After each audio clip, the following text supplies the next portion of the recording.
Now let's take a look at this figure 21-56, and we're reviewing ventilation is not interlocked with a spraying operation. In other words, you can spray without the ventilation coming on. And again, make note now, this is when the installation was put in by the 2011 NEC and previous editions.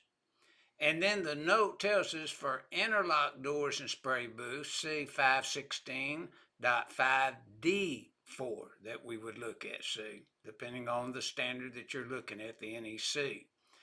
And then notice 10-foot radius is a Class 1 Division 2 in accordance with the 2011 NEC.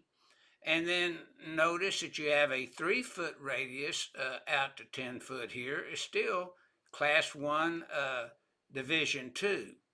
But now, looking at the B illustration below it, instead of the one above it, then notice the interior is a Class 1 Division 1 as shown in 516.3A1. And then, of course, 3 foot out to 10 foot is a Class 1 Division 2 type area. And then, of course, you have the hatch and the 3-foot boundary that you have there that you would look at. And then, of course, the object being sprayed.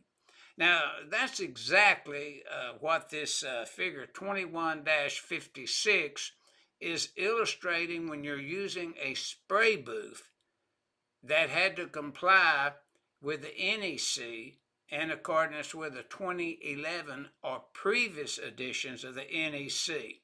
Newer spray booths are designed differently, and so they didn't feel like that these type dimensions, as you see right here, would be included in the 2014 on up to the latest edition of the NEC, and that's what this figure is illustrating.